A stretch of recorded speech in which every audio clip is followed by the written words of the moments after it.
आज का टॉपिक तुम्हारे लिए कुछ खास ही होने वाला है। वो इसलिए क्योंकि जेईई हो या नीट, एग्जाम में इससे क्वेश्चन तो आना ही आना है। और सबसे अच्छी बात इसमें यह है कि वो सवाल तुमसे बन जाएगा। तो इसलिए हम लोग इस टॉपिक को ध्यान से पढ़ेंगे। बिल्कुल हमारा हैंड रिटेन नोट्स को साथ में रखोगे, पूरा कॉन्सेप्ट क्लियर हो जाएगा, एक भी सवाल नहीं छूटेगा एग्जामिनेशन हॉल में। धीरे धीरे इसके सारे टर्म को पहले हम लोग समझते हैं, स्टार्ट करते हैं। तो सबसे पहले हम लोग समझेंगे इसमें इलास्टिसिटी को एंड प्लास्टिसिटी को, उसके बाद समझेंगे स्ट्रेस को, और उसके बाद समझेंगे स्ट्रेन को। तो सबसे पहले हम लोग इलास्टिसिटी को समझते हैं। इलास्टिसिटी क्या होता है? जैसे देखो, ये एक रॉड है, स्टिक है, और इसको मैं ऐसे करके मोड़ दूं और फिर उसको छोड़ दूं। अगर ये अपने शेप को पुनः रिगेन कर लेता है तो बोलेंगे इसमें इलास्टिक प्रॉपर्टी है। ठीक उसी प्रकार से इसको मैं मोड़ दूं और फिर छोड़ दूं तो अपने शेप को रिगेन ना करे तो बोलेंगे कि इसमें इलास्टिसिटी वाला गुण नहीं है, प्लास्टिसिटी वाला गुण है। क्लियर है? इसीलिए कहा जाता है इलास्टिसिटी के बारे में, property of material to restore the original configuration. Configuration का मतलब शेप और साइज। उसी प्रकार से प्लास्टिसिटी के बारे में है, property of material do not restore the original configuration is called plasticity. Clear है? उसी प्रकार से है एक डिफॉर्मिंग फोर्स, उसको भी समझ ही लेते हैं। डिफॉर्मिंग फोर्स क्या होता है? An external force applied to a body which changes its shape और साइज और both is called deforming force. छोटा छोटा टर्म समझ में आ रहा है? उसी प्रकार से है, अब हम लोग बात करेंगे स्ट्रेस का। अब हम लोग स्ट्रेस के बारे में समझेंगे। स्ट्रेस बराबर फोर्स बटा area. Force by area, stress बराबर फोर्स बटा एरिया। लेकिन प्रश्न ये उठता है कि ये एरिया कौन सा ले? एरिया कौन सा ले? ये तो क्लियर हो गया कि ये फोर्स बटे एरिया है।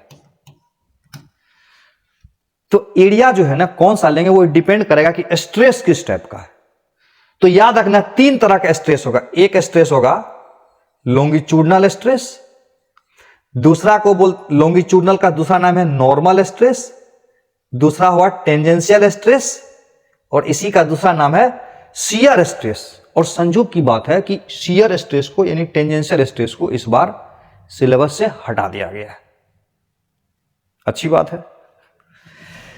तीसरा है बल्क स्ट्रेस, और इसी बल्क स्ट्रेस का दूसरा नाम है वॉल्यूम स्ट्रेस, और उसका एक और नाम है हाइड्रोलिक स्ट्रेस। याद रखना, ये स्पेशली लिक्विड के केस में यूज होता है। तो सबसे पहले समझेंगे कि लॉन्गिट्यूडनल स्ट्रेस क्या होता है। मान लेते हैं ये एक रॉड है, ठीक, और ये भी रॉड ही है। बढ़िया बात है। अब देखो, इस पर जो फोर्स है ना वो ऐसे लग सकता है, ऐसे। लॉन्गिट्यूडनल मतलब अलोंग लेंथ होता है।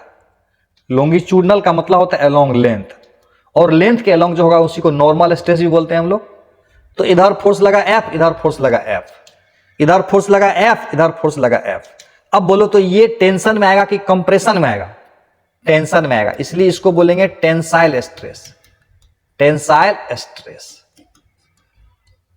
और इसको बोलेंगे, क्या बोलेंगे?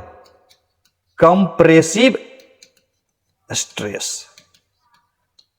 दोनों ही लॉन्गिट्यूडनल स्ट्रेस में ही आएगा। तो इसमें स्ट्रेस बराबर क्या होगा? फोर्स बटा एरिया। स्ट्रेस बराबर क्या होगा? फोर्स बटा एरिया। फोर्स बटा एरिया। और इसमें जो एरिया लेंगे ना, फोर्स का परपेंडिकुलर वाला एरिया लेंगे, ये वाला। ये फोर्स लग रहा है और उसका परपेंडिकुलर एरिया ये वाला लेंगे, ये वाला। इसमें भी वही है, लेकिन हमको समझना पड़ेगा कि इसमें कौन सा एरिया लेंगे। तो इसके लिए भी एक फोटो बनाते हैं, नेक्स्ट पेज में देखते हैं। ये देखो,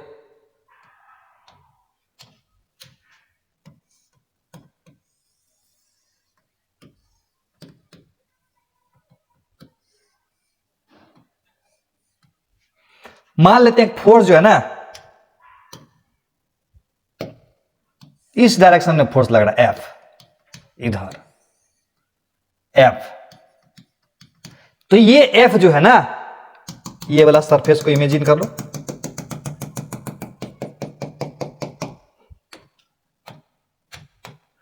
ये फोर्स ऐसे है, तो इस फोर्स का एक कंपोनेंट होगा किधर, टेंजेंट कह लो, और दूसरा कंपोनेंट होगा नॉर्मल कह लो। इसको काट दो।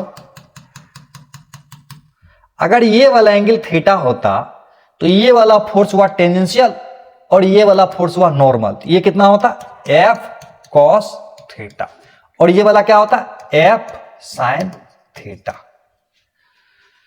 सही है। तो बात है कि लॉन्गिट्यूडनल स्ट्रेस की बात करें, लॉन्गिट्यूडनल स्ट्रेस,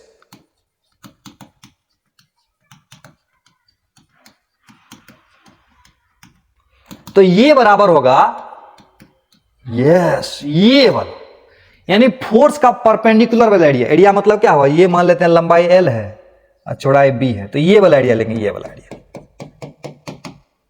समझ में आया बात। और बात है कि ये वाला इसको बोलते हैं टेंजेंशियल स्ट्रेस।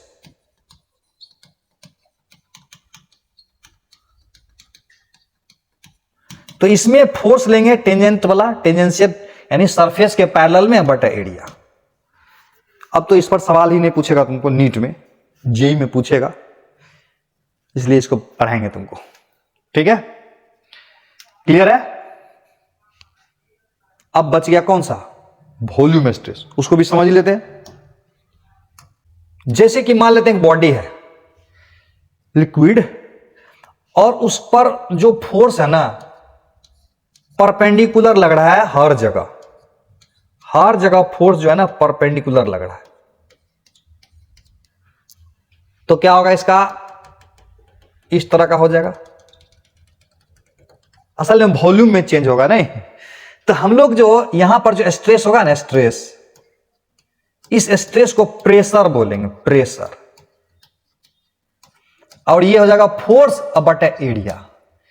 एरिया को डेल्टा ए बोलते थे, प्राय डेल्टा ए से ही डिनोट किया था, ये वाला एरिया लेंगे।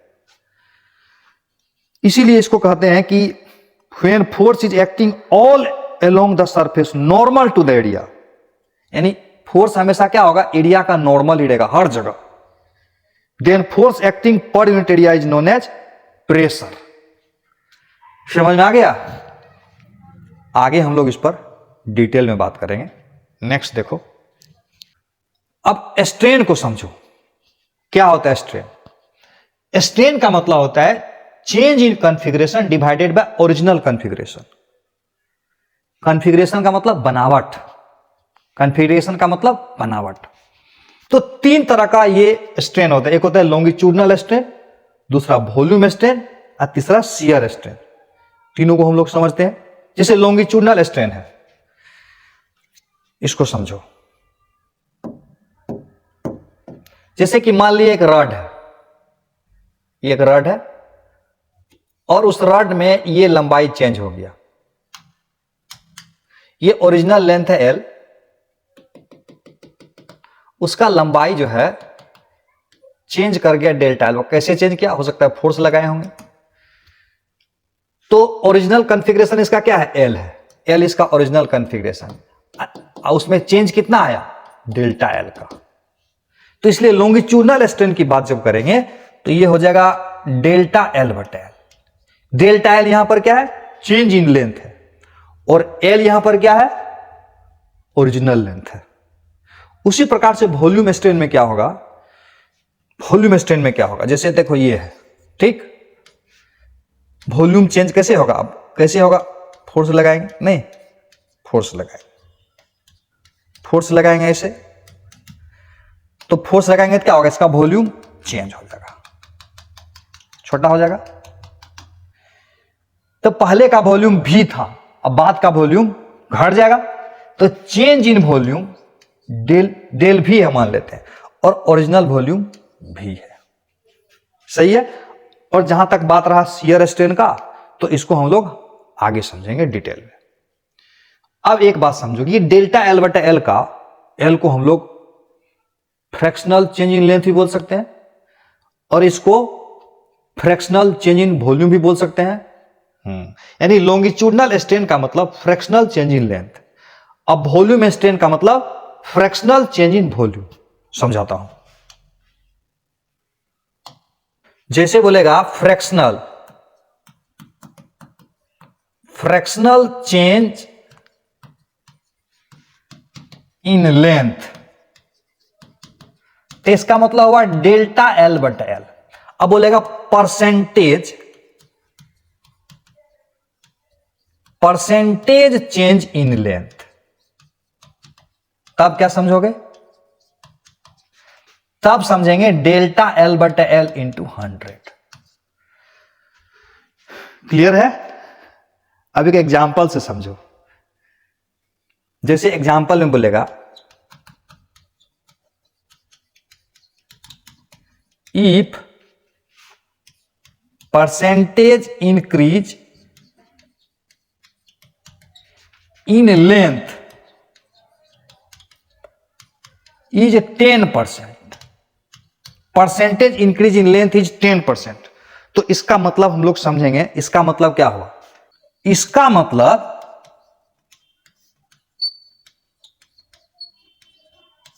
मतलब delta L by L into 100 ये बराबर हुआ 10।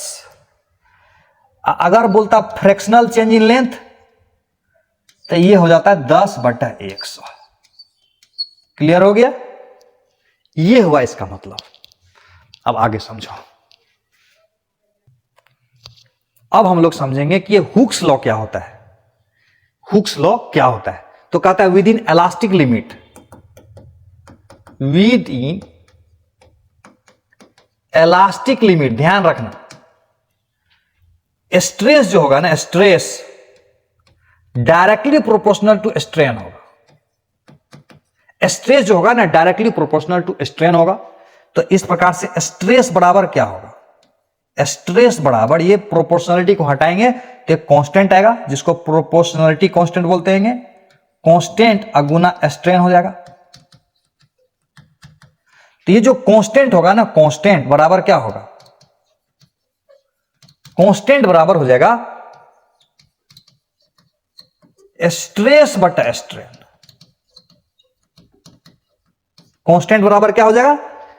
स्ट्रेस बटा strain. This constant is called modulus of elasticity. ये जो कांस्टेंट है ना, दिस कांस्टेंट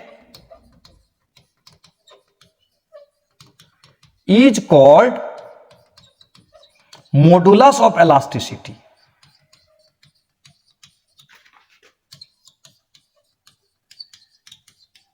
याद रखना, this constant is called modulus of elasticity. इसी में आएगा, एक आएगा यंग्स मॉडुलस ऑफ इलास्टिसिटी, दूसरा आएगा बल्क मॉडुलस ऑफ इलास्टिसिटी और तीसरा आएगा शियर मॉडुलस ऑफ इलास्टिसिटी। यानी यंग्स मॉडुलस ऑफ इलास्टिसिटी को Y से डिनोट करेंगे, बल्क मॉडुलस ऑफ इलास्टिसिटी को B से डिनोट करेंगे, बीटा से, और शियर मॉडुलस ऑफ इलास्टिसिटी को इस तरह से डिनोट करेंगे। सही है? ऐसे इसको तो सिलेबस से हटा दिया गया है, तो कभी कभी इन तीनों में रिलेशन पूछ देता है। ये बराबर ये बटा 3 कभी कभी पूछ देता है, याद कर लेना है। अब देखो एग्जाम में इससे मोस्टली सवाल यहीं से पूछा जाता है। सबसे ज्यादा यहां से सवाल पूछा जाएगा और उससे थोड़ा सा कम इस पर, और इससे तो लगभग ना के बराबर सवाल पूछा जाता है। और ऐसे भी इस बार सिलेबस से हटा दिया गया है। ठीक है, तो हम लोग समझते हैं इसको आगे। यानी types of modulus of elasticity 3 तरह का होगा। Young's modulus of elasticity, bulk modulus of elasticity और मॉडुलस ऑफ रिजिडिटी, जिसको कि सिलेबस से हटा ही दिया गया है। तो अब हम लोग समझेंगे कि यंग्स मॉडुलस क्या होता है, यानी यंग्स मॉडुलस ऑफ इलास्टिसिटी के बारे में ठीक से पढ़ते हैं। यंग्स मॉडुलस,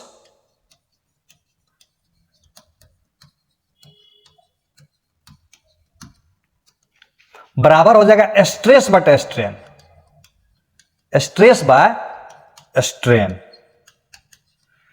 उसको हम लोग y से डिनोट करेंगे, और स्ट्रेस बराबर पड़े फोर्स बटे एरिया, और स्ट्रेन बराबर डेल्टा एल बटे एल। यानी इसको आगे ले जा सकते हो एफ बटा ए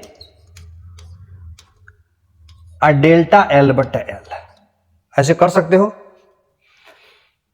अब इसके बारे में समझो, जैसे एक रॉड है, जैसे एक रॉड है, ये रॉड है, उसको खींच के लंबा कर दिए तो उसका लंबाई चेंज कर जाएगा, क्रॉस सेक्शनल एरिया चेंज करेगा, लेकिन वाई नहीं चेंज करेगा। हाँ, यानी ये चेंज कर जाएगा, ये चेंज कर जाएगा, यानी लेंथ चेंज कर जाएगा, एरिया चेंज करेगा, लेकिन वाई चेंज नहीं करेगा। यस, क्योंकि ये मटेरियल का प्रॉपर्टी है, ये डिपेंड करेगा कि मटेरियल कौन सा है। लोहा है तो उसका फिक्स हो जाएगा, चाहे लोहा इतना बड़ा रखो चाहे इतना बड़ा रखो। यंग्स मॉडुलस ऑफ इलास्टिसिटी लोहा का वही रहेगा, चाहे लोहा को खींच दो चाहे लोहा को दबा दो। ये समझ में आया बात? यानी Young's modulus of elasticity material का प्रॉपर्टी है, ये डायमेंशन पर डिपेंड नहीं करेगा। क्या टेम्परेचर पर डिपेंड करेगा? सोच के बताओ, टेम्परेचर पर डिपेंड करेगा? यस, टेम्परेचर पर डिपेंड करेगा। क्यों करेगा? थोड़ा सा हीट एंड थर्मोडायनामिक्स का आइडिया है। जब किसी बॉडी को गर्म करेंगे, यानी हीट्स देंगे बॉडी में, तो उसका लंबाई बढ़ जाएगा, लंबाई बढ़ जाएगा, लंबाई बढ़ जाएगा गर्म करेंगे तो। ऐसे गर्म करते हैं तो सारा डायमेंशन चेंज हो जाता है। तो ये तो ओरिजिनल लेंथ था ना, ओरिजिनल लेंथ तो ओरिजिनल लेंथ है, तो लेंथ अगर चेंज कर जाएगा तो डेल्टा एल चेंज कर जाएगा, यानी एल लेंथ बढ़ जाएगा। तो ये जब बढ़ जाएगा तो ये क्या होगा? घट जाएगा। याद रखना, टेम्परेचर जब इंक्रीज करेगा तो Young's modulus of elasticity decrease करेगा। यानी Young's modulus of elasticity dimension पर, यानी length, area, cross sectional area, इस सब पर डिपेंड नहीं करेगा, लेकिन मटेरियल पर डिपेंड करेगा और टेम्परेचर पर डिपेंड करेगा। यानी डिपेंड करेगा टेम्परेचर पर और डिपेंड करेगा मटेरियल पर। सही है? नेक्स्ट देखो, अब हम लोग पढ़ेंगे variation of strain with stress, यानी स्ट्रेस स्ट्रेन कर्व को।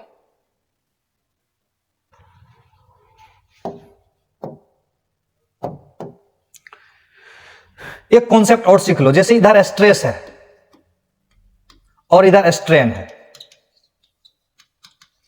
और ऐसा कोई लाइन आया और ये एंगल है थीटा, तो इसका स्लोप क्या होगा? स्लोप बराबर होगा, तुमको पता है ना, स्लोप बराबर होता है जैसे स्लोप है, यानी ये वाला स्ट्रेस होगा तो ये स्ट्रेन होगा, ये वाला स्ट्रेन होगा तो ये स्ट्रेस होगा। तो स्लोप बराबर क्या होगा? टेन थीटा बराबर ये बटा ये, तो ये वाला स्ट्रेस और ये वाला स्ट्रेन, तो स्लोप बराबर हो जाएगा स्ट्रेस डिवाइडेड बाय स्ट्रेन,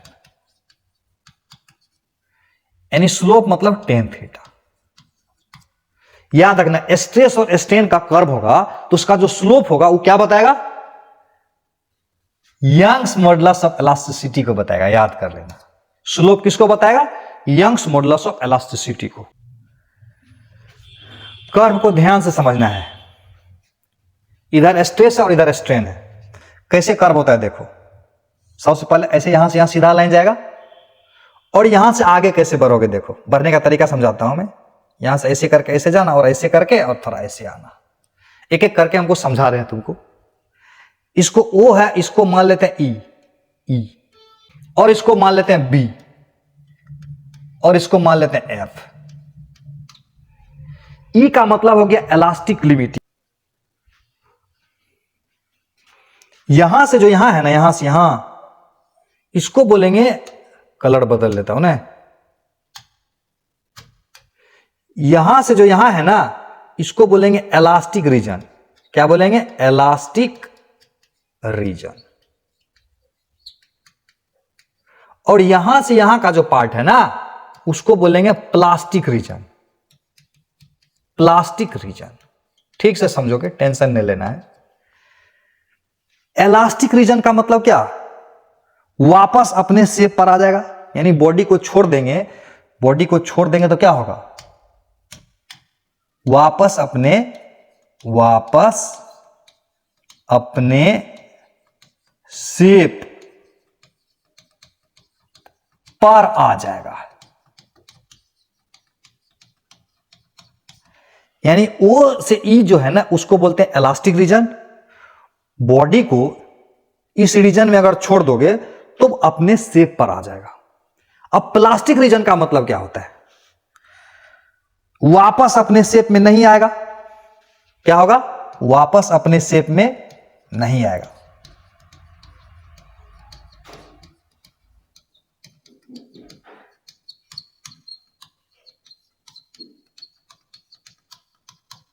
वापस अपने शेप में नहीं आएगा। ठीक है। बी जो है ना, उसको बोलते हैं ब्रेकिंग स्ट्रेस। बी को क्या बोलेंगे? ब्रेकिंग स्ट्रेस, या बोल सकते हो मैक्सिमम स्ट्रेस, या क्या बोल सकते हो? या बोल सकते हो अल्टीमेट स्ट्रेंथ। तीन नाम है इसका, अल्टीमेट स्ट्रेंथ। यानी बी जो है ना, वो ब्रेकिंग स्ट्रेस हुआ, या मैक्सिमम स्ट्रेस हुआ, या अल्टीमेट स्ट्रेंथ हुआ। एफ जो है ना, फ्रैक्चर पॉइंट है। एफ यहां पर क्या है? Fracture point. ठीक से देखो, एफ यहां पर क्या है? Fracture point. ये मैक्सिमम का मतलब क्या हुआ? यहां से यहां देखो, सबसे ज्यादा स्ट्रेस है, इससे ज्यादा स्ट्रेस है कहीं? क्या नहीं है, इसीलिए इसको बोलते हैं मैक्सिमम स्ट्रेस। मैक्सिमम स्ट्रेस का मतलब क्या हुआ? इसके बाद स्ट्रेस कम भी कर देंगे तो भी स्ट्रेन होता जाएगा। नहीं समझा बात? यानी इसके बाद स्ट्रेस को कम भी कर देंगे ना तो भी स्ट्रेन होता जाएगा। क्लियर नहीं है? देखो, स्ट्रेस सबसे ज्यादा यहां पर है नहीं, इसके बाद अगर स्ट्रेस को थोड़ा कम भी कर देंगे तो स्ट्रेन होता जाएगा। क्लियर हो गया बात? बढ़िया से। अब यहां से एक चीज देखो, ये जो ग्राफ है ना, कैसा है? स्ट्रेट लाइन है। कैसा ग्राफ है? स्ट्रेट लाइन है। स्ट्रेट लाइन है तो याद रखना, इस रीजन में ओबे हुक्स लॉ, ओबे हुक्स लॉ, यानी ओ से ई के रीजन में हुक्स लॉ को फॉलो करता है। और इसका जो स्लोप होगा ना, स्लोप बराबर क्या होगा? स्ट्रेस बटा स्ट्रेन होगा। समझ रहे हो? स्लोप बराबर होगा स्ट्रेस बटा स्ट्रेन, और यही होगा मेरा यंग्स मॉडुलस ऑफ इलास्टिसिटी। यानी टेन थीटा बराबर मेरा यंग्स मॉडुलस ऑफ इलास्टिसिटी हो जाएगा। क्लियर है? एनसीईआरटी में इसके अलावा भी दिया हुआ है, उसको बिल्कुल नहीं पढ़ना है। जितना मैं बोल रहा हूं इतना से सारा सवाल बन जाएगा तुम्हारा, एक भी सवाल नहीं छूटेगा। फिर से समझो, यहां से यहां स्ट्रेट लाइन है, इसको बोलेंगे इलास्टिक रीजन। फिर यहां के बाद और स्ट्रेस बॉडी पर लगाते चलेंगे। जैसे कि मान लेते हैं कि बॉडी है, उसको खींचे तो एक लिमिट तक गए और उसके बाद छोड़ देंगे तो फिर बॉडी अपने शेप में आ जाएगा। तो ऊ वाला रीजन होगा इलास्टिक रीजन। लेकिन उसके बाद भी अगर बॉडी को खींचते चलेंगे, अब उसको छोड़ोगे तो अपने शेप में बॉडी नहीं आएगा। क्लियर है?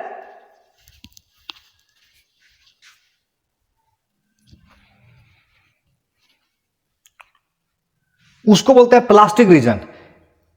एक समय ऐसा आएगा मैक्सिमम स्ट्रेस पर पहुंच जाएगा, उसके बाद जब आगे खींचोगे ना तो बॉडी टूट जाएगा। क्या होगा? बॉडी टूट जाएगा।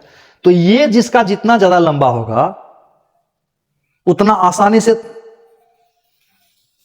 लंबड़ेगा, यानी स्ट्रेन ज्यादा होगा, और स्ट्रेन ज्यादा होगा तो बॉडी को तार बना सकते हैं। तार यानी इसको खींच के लंबा खींच देंगे, क्या होगा? तार बन जाएगा। तो उसको बोलते हैं डक्टाइल। और जिसका ये बहुत छोटा होगा मतलब आसानी से टूट जाएगा, उसको बोलेंगे ब्रिटल।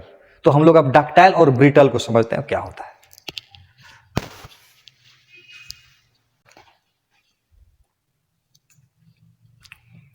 अब इसको देखो ध्यान से, जैसे ही एग्जाम्पल समझोगे तो सारा फंडा क्लियर हो जाएगा। ग्राफ वही है, देख रहे हो, वही ग्राफ है। ये ग्राफ देखो क्या है, यहां से यहां गया डंडा, और यहां से देखो, यहां से ऐसे करना क्या, यहां से नीचे जाना, नीचे से ऊपर, और फिर ऊपर से नीचे आना है। तो ये वाला जो है ना छोटा है इसका, ये EF जो है ना छोटा है, और इसका EF जो है ना बड़ा है, ध्यान से देखना। और B से F जो है वो भी बड़ा है। F को बोलते हैं फ्रैक्चर पॉइंट, फ्रैक्चर मतलब टूट जाना। अब B हो गया मैक्सिमम स्ट्रेस। तो इसका जो है ना, इसका देख रहे हो, ये वाला जो रीजन है ना, प्लास्टिक रीजन क्या है, छोटा है, और इसका प्लास्टिक रीजन क्या है, बड़ा है। तो कहता है प्लास्टिक रीजन जब छोटा हो तो इसका मतलब होगा इलास्टिक लिमिट को पार करेगा, यानी खींचेंगे, और जब इलास्टिक लिमिट को पार करेगा तो थोड़ा सा ही खींचोगे तो वो टूट जाएगा। जैसे देखो कांच, कांच को खींचोगे, खींच पाओगे कांच को, थोड़ा सा भी खींचोगे तो क्या होगा, तुरंत टूट जाएगा। जैसे मिट्टी का, गीला मिट्टी को ले लो, थोड़ा सा खींचो, तुरंत टूट जाएगा। लेकिन अगर कॉपर का वायर ले लो और उसको खींचो, खींचते जाओगे, टूटेगा नहीं, तार की तरह लंबा हो जाएगा। यस, तो उसका प्लास्टिक रीजन जो है ना ज्यादा बड़ा होगा।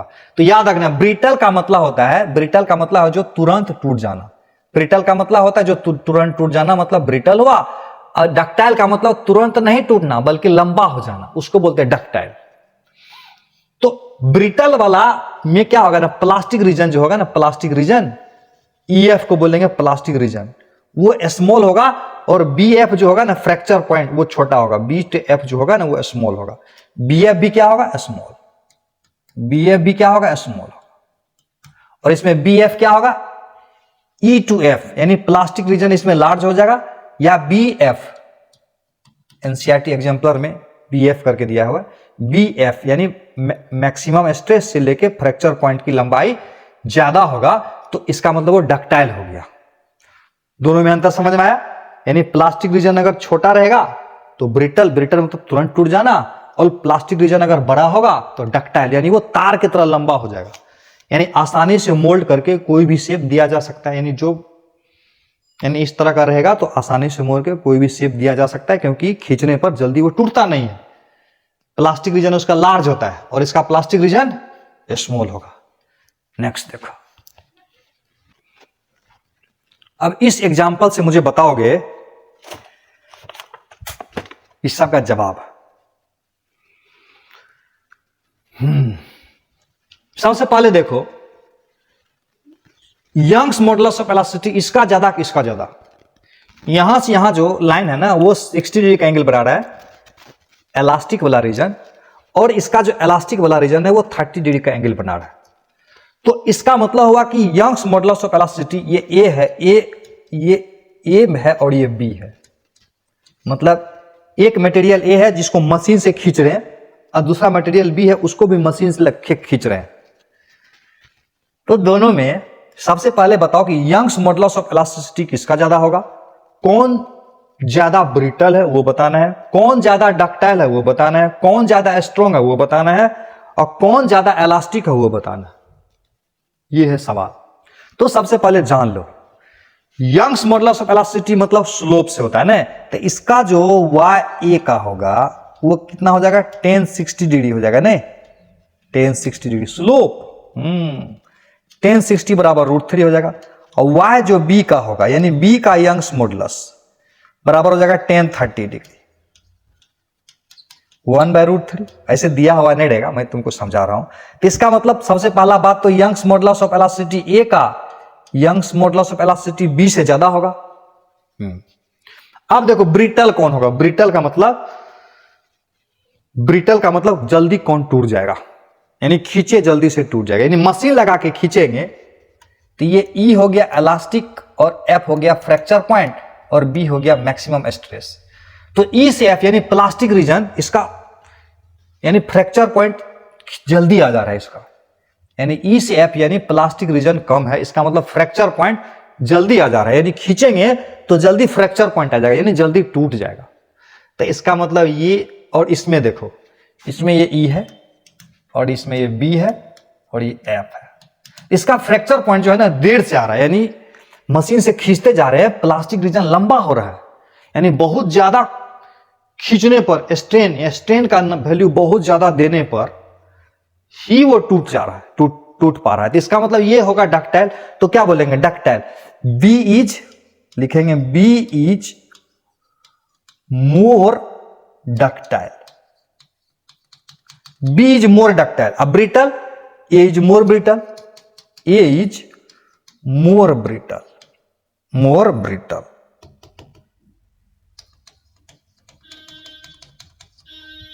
अब एक बात याद रखना, जिसका इलास्टिसिटी, जिसका यंग्स मॉडुलस ऑफ इलास्टिसिटी ज्यादा होगा वो ज्यादा इलास्टिक होगा और वो ज्यादा स्ट्रॉन्ग भी होगा। याद रखना। को कैसे समझाता हूं। जैसे देखो ये एग्जांपल ले लेते हैं। जैसे ये मान लेते हैं स्ट्रेस है और ये स्ट्रेन है, ये 1 है और ये 2 है। ये है स्ट्रेन और ये स्ट्रेस। अब मान लेते हैं कि सेम स्ट्रेन दिए दोनों में, सेम स्ट्रेन। तो सेम स्ट्रेन देने के लिए पहला वाला में इतना स्ट्रेस होगा और उतना ही स्ट्रेन देने के लिए दूसरा वाला में इतना स्ट्रेस होगा। तो इसका मतलब दूसरा वाला में ज्यादा स्ट्रेस देना पड़ेगा, यानी दूसरा वाला में ज्यादा फोर्स लगाना पड़ेगा उतना ही स्ट्रेन करने के लिए। तो इसका मतलब, और यहां पर देखो यंग्स मॉडुलस ऑफ इलास्टिसिटी दूसरा का पहला से ज्यादा होगा।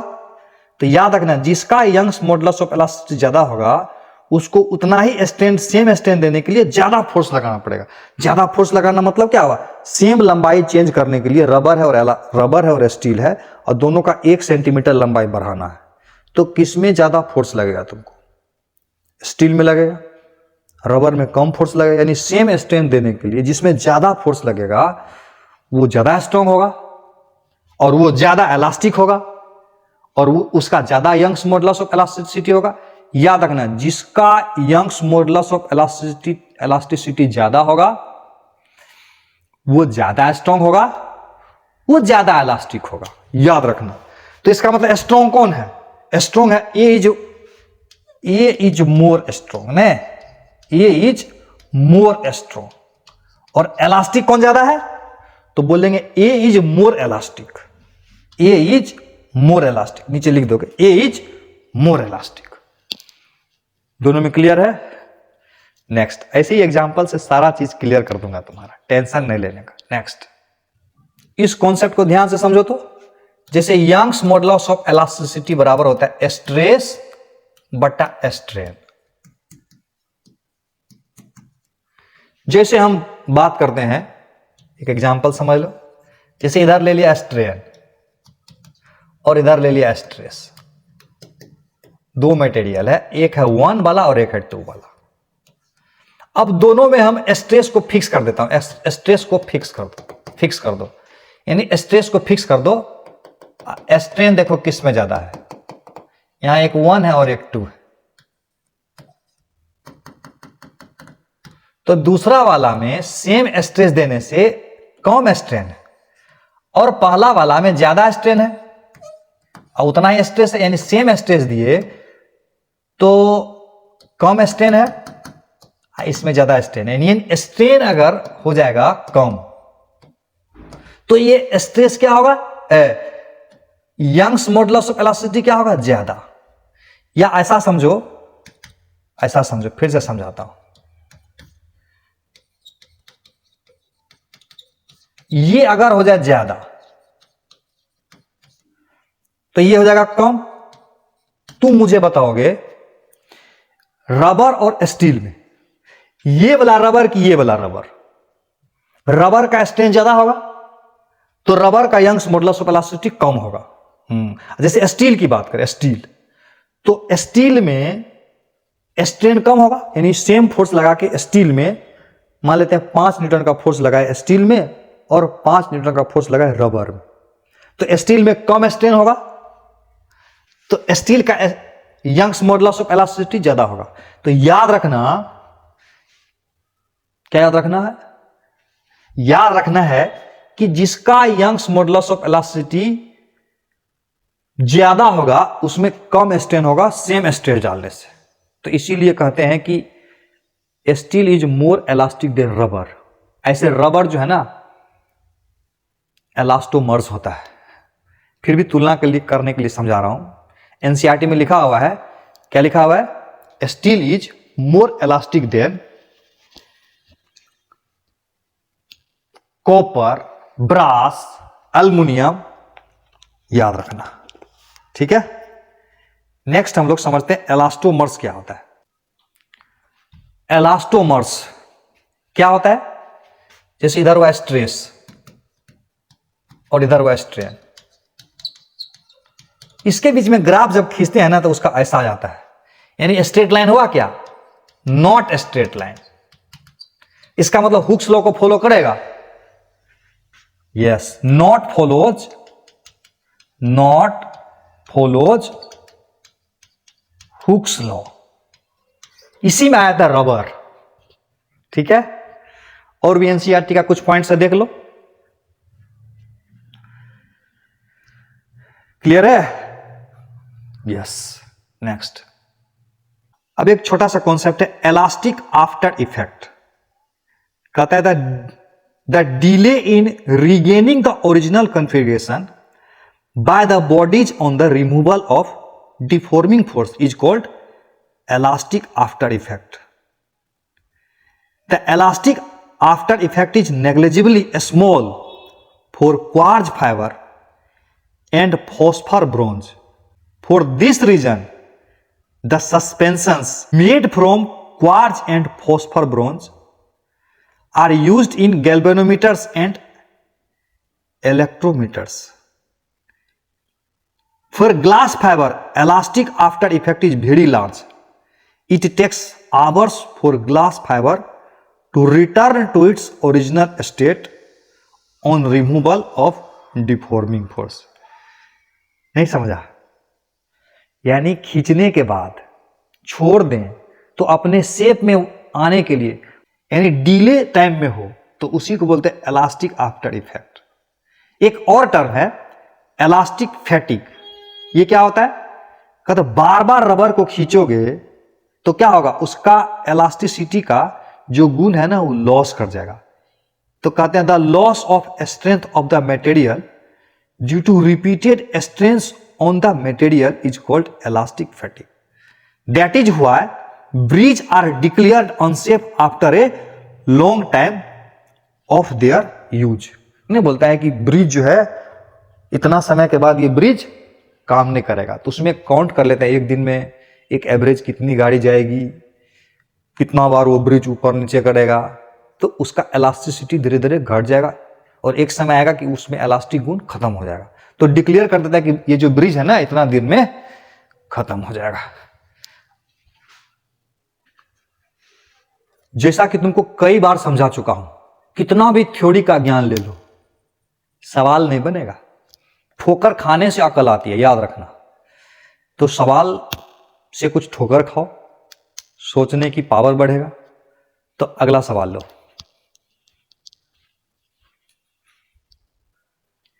ये सवाल देखो, कर्नाटका मेडिकल में पूछा हुआ है, बहुत अच्छा सवाल है। क्या कह रहा है सवाल में? यंग्स मॉडुलस ऑफ इलास्टिसिटी के बारे में पूछ रहा है, बता दोगे? देखो वाई ए बताओ पहले। यंग्स मॉडुलस ऑफ इलास्टिसिटी ए का कितना होगा? बताओ, बना लोगे? बोले थे ना यंग्स मॉडुलस ऑफ इलास्टिसिटी बराबर होता है स्ट्रेस बटा स्ट्रेन। स्ट्रेस बटा स्ट्रेन यानी स्लोप के बराबर। समझ में आया? किसके बराबर? स्लोप के बराबर। तो ए का स्लोप कितना है? tan 60 डिग्री है। tan 60 डिग्री का मतलब √3। और बी का कितना है? बी का कितना है? बी का है tan 30 डिग्री। tan 30 डिग्री यानी 1/√3।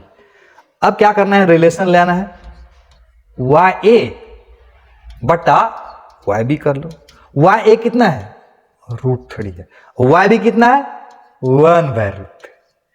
तो ये वाला ऊपर चल जाएगा यानी 3/1 हो जाएगा।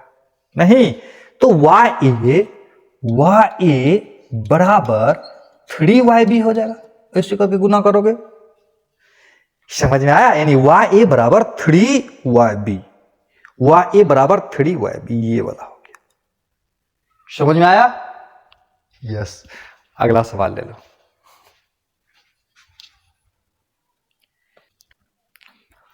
ये सवाल नीट उड़ीसा 2019 कहता है कि एक X है और दूसरा Y मटेरियल, यानी एक मटेरियल X है दूसरा मटेरियल Y है।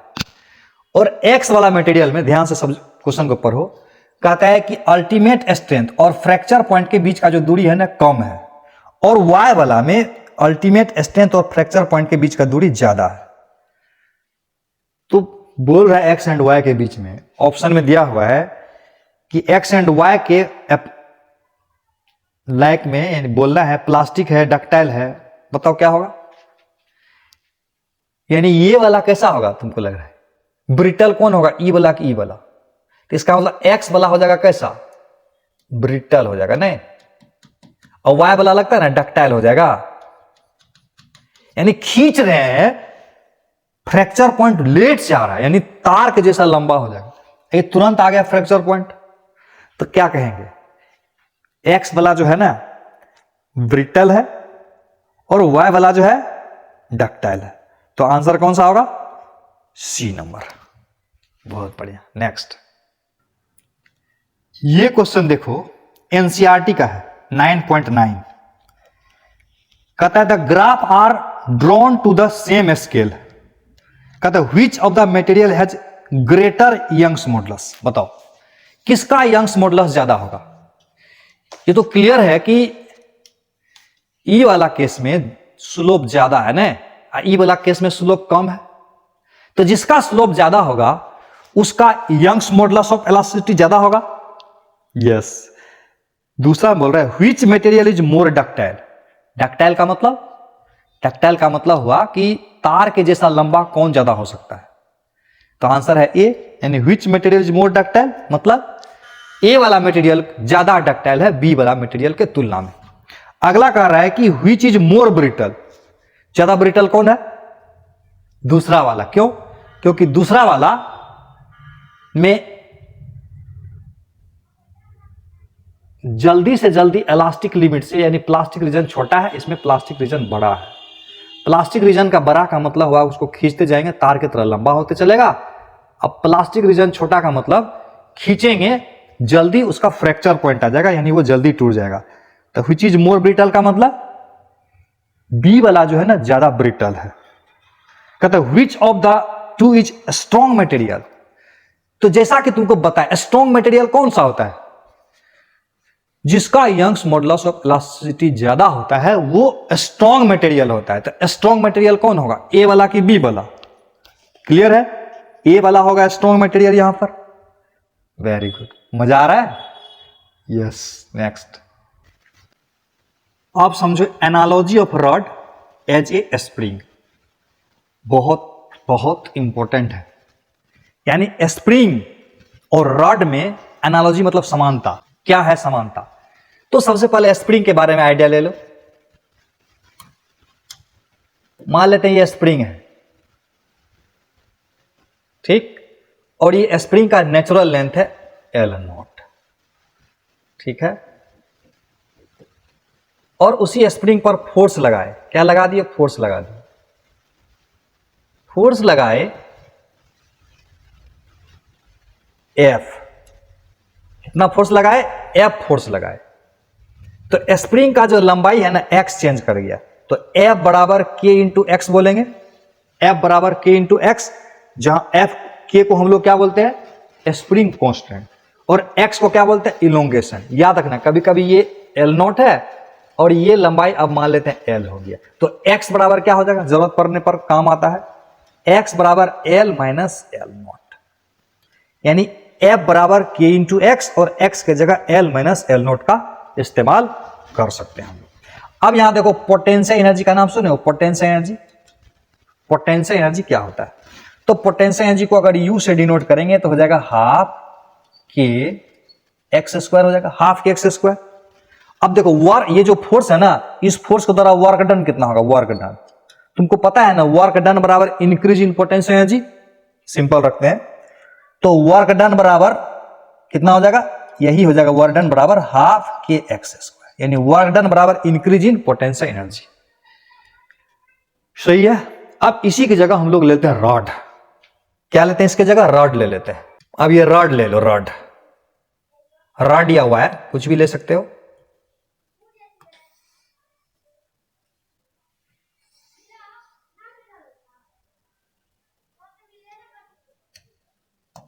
शुरू में इसका क्रॉस सेक्शन एरिया ए है, लंबाई एल है, इसका Young's modulus of elasticity y है, क्रॉस सेक्शनल एरिया ए है और लेंथ जो है ना एल है, और इसमें फोर्स लगाए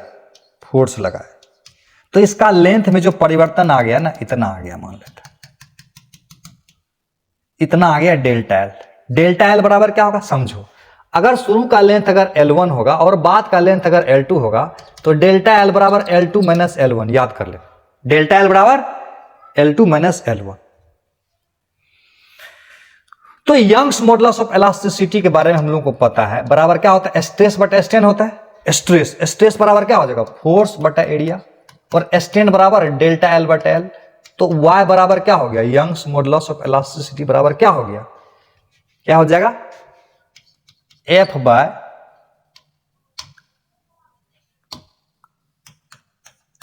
ए और डेल्टा एल बाय एल। यहां से F बराबर कितना आ गया, F बराबर, तो F बराबर हो गया Y A by L into delta L.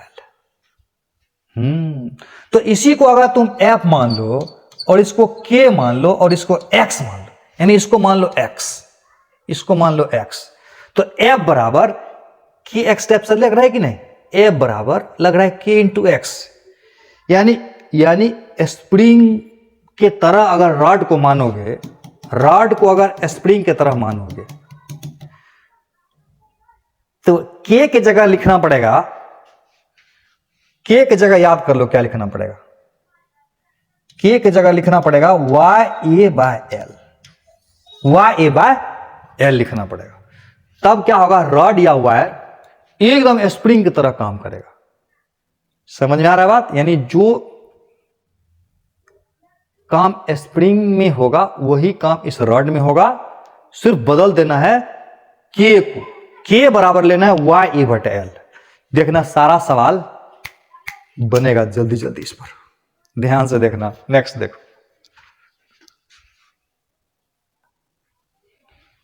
जैसे कुछ एग्जाम्पल समझो, मजा आ जाएगा तुमको।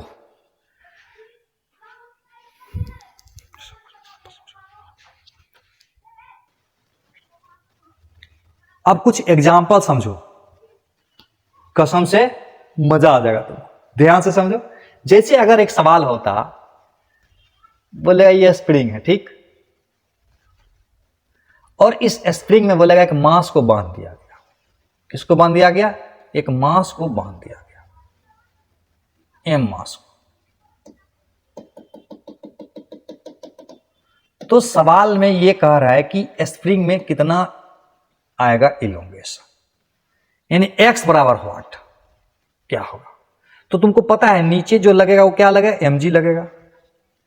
तो स्प्रिंग में जो फोर्स लगेगा F, स्प्रिंग फोर्स जो F लगेगा वो तो kx के बराबर होगा, और चूंकि ये इक्विलिब्रियम में है, यानी अगर स्प्रिंग में x डिफॉर्मेशन हो तो स्प्रिंग फोर्स हो जाएगा kx के बराबर। अब चूंकि ये इक्विलिब्रियम में है तो नीचे वाला फोर्स बराबर ऊपर वाला फोर्स के बराबर mg हो जाएगा, यानी x बराबर mg बाय k। ठीक इसी प्रकार से कोई रॉड दे देगा, बोलेगा कि रॉड है, ठीक है, वायर है, वायर में लगा दिए एक मास m, बोलेगा इसमें इलोंगेशन जो होगा, इलोंगेशन जो x है ना वो कितना होगा, इसमें वायर में इलोंगेशन x कितना होगा। तो बहुत आसान है, कैसे करोगे, तो देखो इधर लगेगा mg, इधर लगेगा mg, ध्यान से समझना। तो ये जो रस्सी है ना, रस्सी यानी रॉड जो है ना, रॉड, रस्सी मत बोलो, रॉड बोलो, रॉड में जो टेंशन लगेगा उसको F बोलेंगे। तो F बराबर इलोंगेशन अगर x होता है, अगर इसमें इलोंगेशन x होता है तो F बराबर kx हो जाएगा, और kx बराबर क्या लिख देंगे, mg लिखेंगे। यहां तो इसका यंग्स मॉडुलस ऑफ इलास्टिसिटी दिया रहेगा, क्रॉस सेक्शनल एरिया दिया रहेगा, लेंथ दिया हुआ रहेगा इसका। तो x बराबर यहां क्या लिखोगे, x बराबर mg बाय k, ये इसका इलोंगेशन हुआ। तो x बराबर हुआ mg बाय k, तो k की जगह क्या रख दोगे, याद कर लेना y a बटा l, k की जगह रख देंगे, यानी mg l बटा y टू a। ये हो गया इलोंगेशन। आ रहा है मजा? यस। पोटेंशियल एनर्जी के बारे में पता है? पोटेंशियल एनर्जी इसका क्या होगा? पोटेंशियल एनर्जी हो जाएगा हाफ के एक्स स्क्वायर, नहीं, हाफ के एक्स स्क्वायर। अब देखो एफ बराबर के एक्स है, तो इसको लिख सकते हो हाफ एफ इंटू एक्स भी लिख सकते हैं, जानते हो कि नहीं? के एक्स की जगह एफ लिख दो, के एक्स की जगह एफ इंटू एक्स। अब देखो एक्स बराबर एफ बटा के भी लिख सकते हैं, एफ बटा के, तो ये हो जाएगा एफ स्क्वायर बटा 2k। ये तीनों फॉर्मूला है हमारे पास। अब देखो एफ और एक्स में रिलेशन होगा तो इसको यूज करेंगे, एफ और के में रिलेशन होगा तो जैसे इसमें बोलेगा कि इसमें एक्स के बारे में नहीं दिया हुआ है, बोलेगा कितना एनर्जी होगा, तो एफ स्क्वायर बटा 2k और एफ की जगह रख देंगे mg, यानी mg स्क्वायर बटा 2k हो जाएगा। सवाल पे डिपेंड करेगा किसको इस्तेमाल करना है।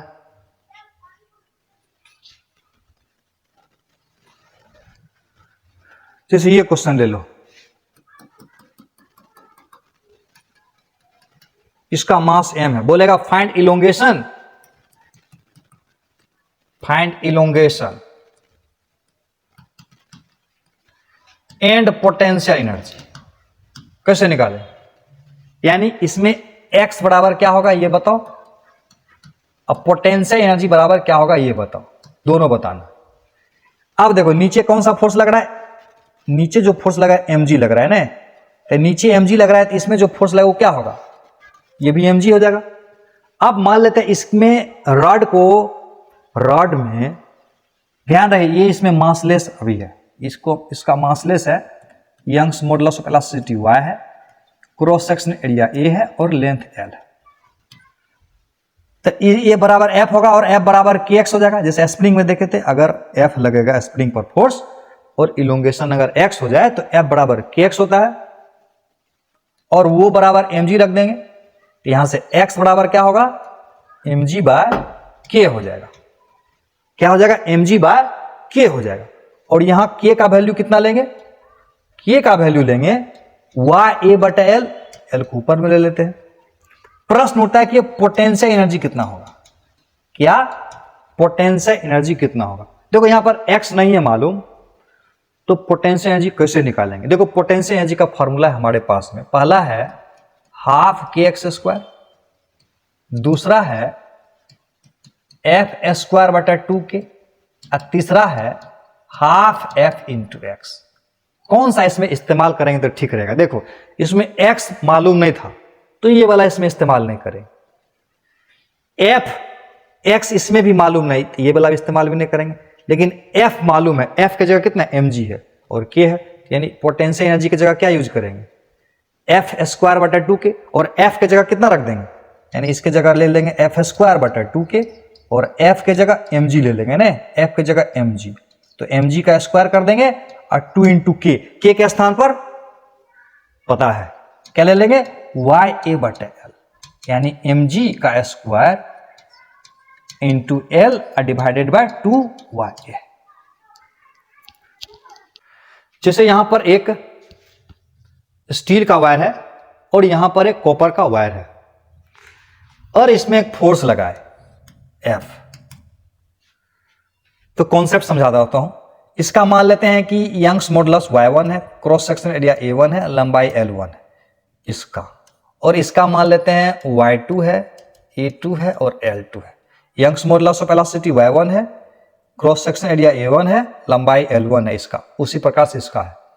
तो मान लेते हैं इसमें इलोंगेशन x1 हुआ और इसमें इलोंगेशन x2, यानी इसको अगर खींचोगे दोनों को तो दोनों पर सेम फोर्स लगेगा। तो सबसे पहला बात जान लो कि F जो होगा ना सेम होगा नहीं।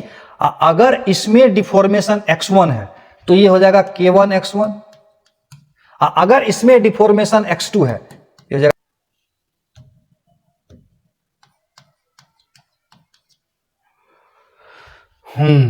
ये समझ में आया।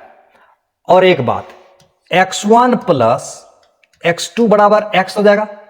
तो सवाल में बोलेगा कि y इक्विवेलेंट बताओ, equivalent Young's modulus of elasticity बताओ और k इक्विवेलेंट बताओ, ऐसा सवाल पूछेगा। ये क्या होगा,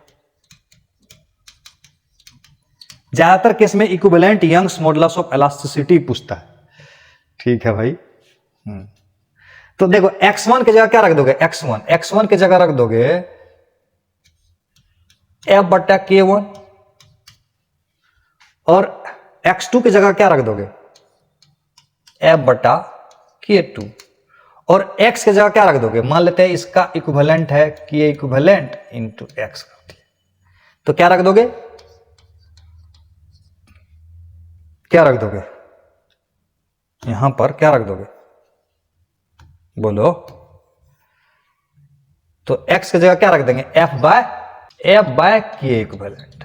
नहीं समझ में आया, अरे x1 बराबर F/K1, x2 बराबर F/K2 और x बराबर F/K इक्विवेलेंट। F सबका कैंसिल हो जाएगा, 1/K1 प्लस 1/K2 बराबर 1/K इक्विवेलेंट।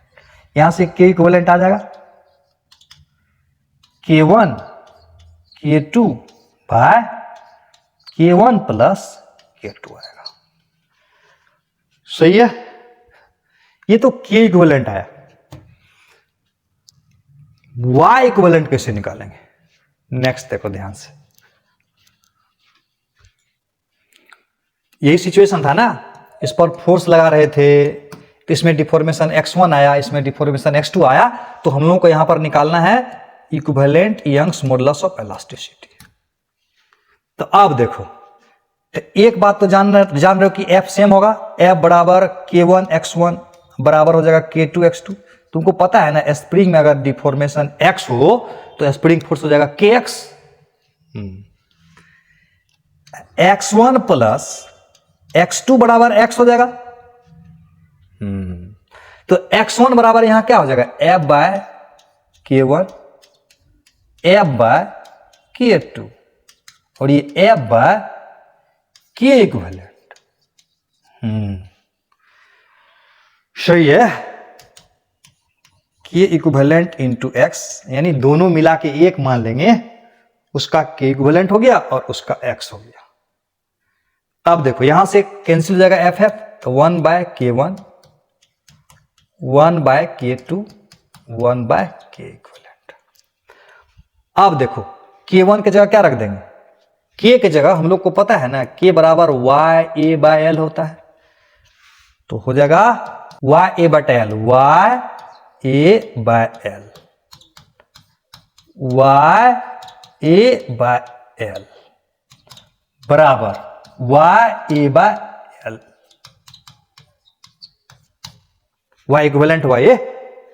अब देखो मान लेते हैं स्पेशल केस, L1 बराबर L2 बराबर L, A1 बराबर A2 बराबर A। ये है क्रॉस सेक्शन एरिया, ये वाला क्रॉस सेक्शन एरिया है। तो देखो L L, इसको 1 मान लो ना, इसको 1 मान लो, इसको 1 मान लो, तो ये 1 हुआ, ये 1 हुआ, ये 1 हुआ, ये 1 हुआ, ये भी 1 हुआ, तो ये 1 हुआ, ये 1 हुआ, ये 2 हो जाएगा, 2 हो जाएगा, नहीं ये 2 हो जाएगा, सॉरी, तो ये हो जाएगा 1 और 1/Y1, ये A और ये सब कैंसिल हो जाएगा। ठीक है, और 1/Y2, इसको 1 चाहे L L 2L 2L L L cancel हो जाएगा। समझ में आ रहा है कि नहीं, अरे इसको L लिए, इसको L लिए, तो L जो L 2L ना हो जाएगा, तो 2 हो जाएगा, और ये कैंसिल हो जाएगा क्योंकि ये A और ये बराबर है, तो ये Y इक्विवेलेंट आया। तो इस प्रकार से Y इक्विवेलेंट बराबर क्या होगा, डायरेक्ट लिख देता हूं, कर लोगे ना, 2Y1 Y2 बट्टा Y1 प्लस Y2।